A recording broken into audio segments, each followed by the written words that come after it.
8 ते 10 वर्षाच्या मुलीचे घागरा आणि चोलीचा स्टिचिंगचा व्हिडिओ आज तुमच्यासाठी मी बनवलेला आहे. तर welcome to my YouTube channel Pallavi Dhande. तर जय स्वामीनारायण मित्रमैत्रिणींनो, आज आपल्याला स्टिचिंग बघायची आहे. तर आपण फ्रंट आणि बॅक दोन्ही कट करून घेतलेला आहे आणि कट करायची सिस्टीम तुम्हाला मी कालच्या दिवशीच सांगितलेली आहे. तर आपल्याला गळ्याचा भाग हा फ्रंट भागावरती ठेवायचा आहे आणि सॅटिनचा जो कपडा आहे तो आतून ठेवायचा आहे. ओके, म्हणजे दोन्ही शिदे कपडे आतमधूनच येतील असे ठेवायचे आणि गळ्याचा आकार पूर्ण शिवून घ्यायचा आहे. आणि काकुलीचा जो भाग आहे, आर्म होल आपण म्हणतो त्याला, ते कंप्लीट शिवून घ्यायचं. त्याच्यानंतर कमरेचा जो भाग आहे फिटिंगचा तो पण शिवून घ्यायचा. त्याच्यानंतर दुसरी काखुली म्हणजे दुसरा आर्म होल शिवून घ्यायचं आणि ते शिवल्यानंतर आउट ऑफ मार्जिन जे आहे ते पूर्ण कट करून घ्यायचं.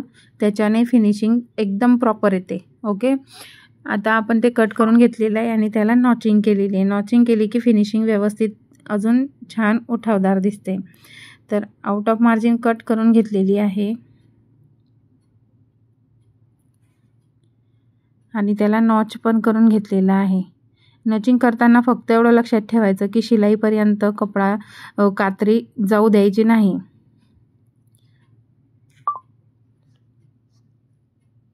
आता हे उलटवून घ्यायचं आहे. उलटवल्यानंतर दोन्ही आतमध्ये शिदे कपडे असलेले ते उलटे होतात.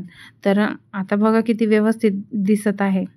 तर हा कपडा होता ऑर्गॅन्झाचा आणि त्याला खालून जो कपडा लावलेला आहे तो सॅटिनचा लावलेला आहे.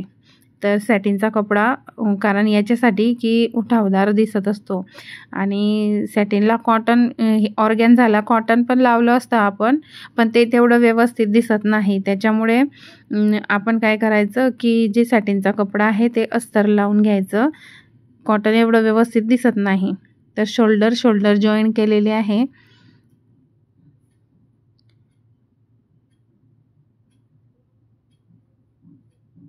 दोन्ही पण शोल्डर मी जॉईन करून घेतलेली आहे. कमी जास्ती होत असले तर तुम्ही आतमधून त्याला थोडंसं चुडणाट पाडून घ्यायची आणि आर्म होलच्या बाजूला आणि कमरेच्या भागाला पूर्ण फिटिंग देऊन घ्यायची. आता हे वरचं ब्लाऊज आपलं तयार झालेलं आहे. त्याला दुसऱ्या साईडने पण आपण फिटिंग करणार आहोत. आणि राहिलं आता गुंड्या लावायच्या, काच किंवा हुक लावायचे. तर मिडल पार्टिशन जे राहतं बॅक साईडचं, ते मिडल पार्टिशन आता बॅक साईडचं कसं ओळखायचं, तर मी मोठा गळा घेतलेला आहे बॅक साईडचा, त्याचं सेंटर पार्टिशन करून त्याला वाकवून दिलेलं आहे याच्यासाठी की मला तिथं नॉड लावायच्या होत्या. तुम्ही दुसरी पट्टी, वाढीव पट्टी आणि दुमडपट्टी तुम्ही लावू शकता, पण मला तिथं नॉड लावायची आहे, दोरी. तर दोरी लावायसाठी मी हे पूर्ण वाकवून घेतलेलं आहे. आणि तुम्हाला जर पाहिजे असेल की तुम्ही फक्त नॉड लावायचे आहे तर तुम्ही याच्यापेक्षा पण भाग कमी घेतला किंवा गळा हा तुम्ही टाकूच नका. डायरेक्ट शोल्डर टाकलं की त्या भाग सरळ आणायचा आणि तिथं शिवून घ्यायचं. पण आता मी एवढा भाग म्हणजे आतमध्ये 2 इंच 2.5 इंचाचा एवढा भाग उरलेला आहे, त्या भागामध्ये मी नॉड टाकणार आहे. तुम्ही बघू शकता ब्लाऊज किती सुंदर झालेलं आहे.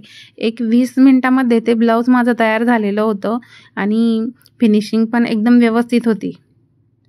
आता बघा, मी ब्लाऊजला बाही लावायला विसरून गेली. बाही मी तुम्हाला सांगितलं होतं की 3 इंचाचा मी पट्टा काढलेला आहे आणि तो पट्टा मी बाहीसाठी लावणार आहे.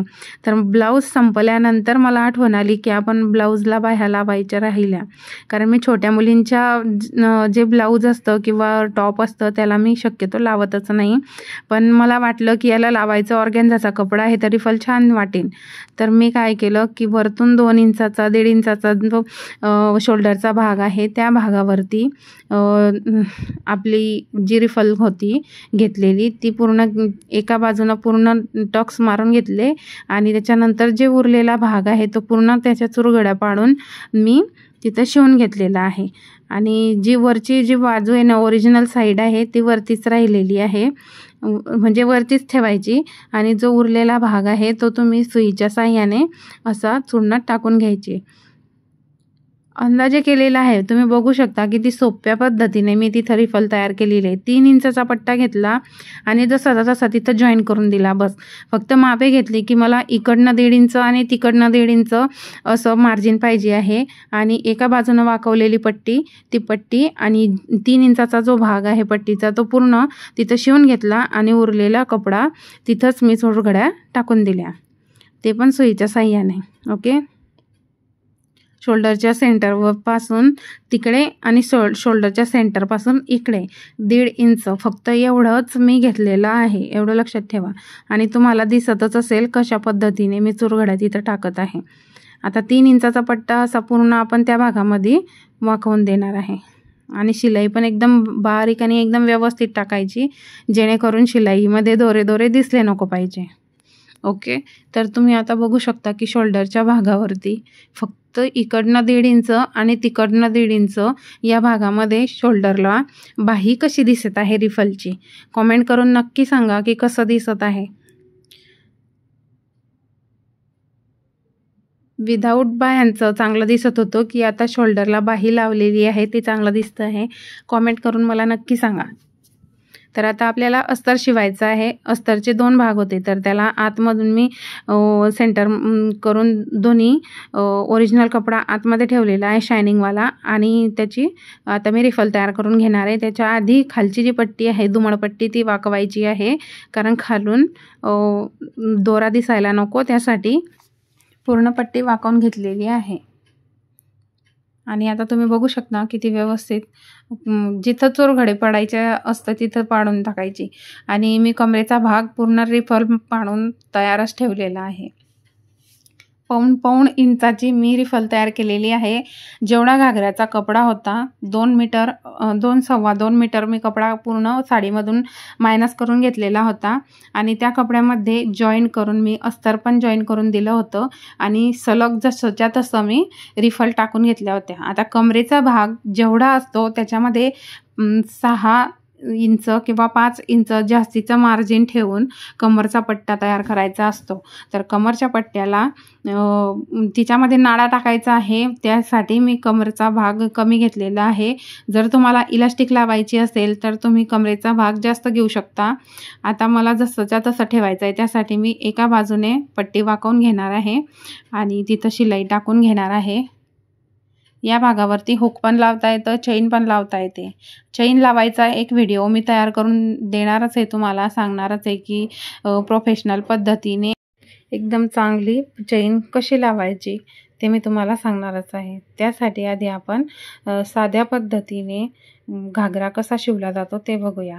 आता मी काय केलेलं आहे, जी दुमडपट्टी वाकवायची आहे त्या पट्टीला सेंटरपासून तर अर्ध्यापर्यंत म्हणजे समोरच्या भागापासून तर मध्य भागापर्यंत मी टाचणी लावून घेतलेली आहे, आणि जो भाग उरलेला आहे त्याच्या रिफल टाकून घेतलेले आहे. पण कमरपट्टीचा जो सेंटरचा भाग आहे त्यामध्ये टाचणी लावून ती आता काढून घेतलेली आहे, कारण तिथपर्यंत शिलाई झालेली आहे.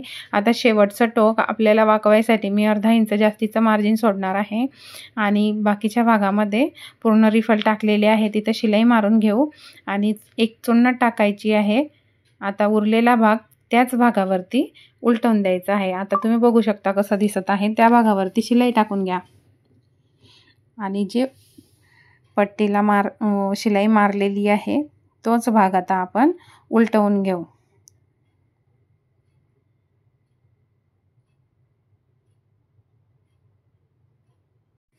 उलटवताना फक्त व्यवस्थित फिनिशिंग आली पाहिजे असं बघायचं. मार्जिन त्या साईडला करायचं जसं मी करून राहिली आहे, आणि त्या पद्धतीनं वाकवून पूर्ण व्यवस्थित करून घ्यायचं.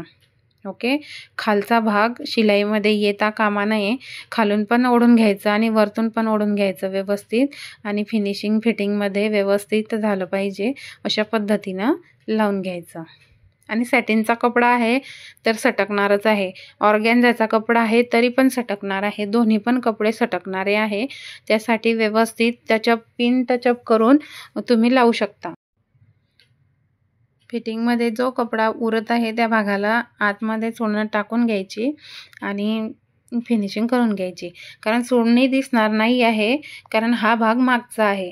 आता फ्रंटचा भाग तुम्ही बघू शकता कसा प्लेन दिसत आहे. ओके, तर आपल्याला दोन्ही भाग आतमध्ये टाकायचे आहे आणि त्याच्यानंतर आपल्याला 1 इंच 1.5-2 इंच शिलाई मार्जिन ठेवून, कारण कमरेच्या भागातून गेला पाहिजे तो जो घागरा, आणि त्याच्यानंतर जी शिलाई आहे ती कंटिन्युअसली खालपर्यंत जॉईन करून घ्यायची आहे, मारून घ्यायची आहे. ओके, आणि इथं आपला घागरा रेडी झालेला आहे आणि आउट ऑफ मार्जिन जेवढी उरत आहे तेवढी आतमध्ये एक चोळणं टाकून घ्यायची आहे.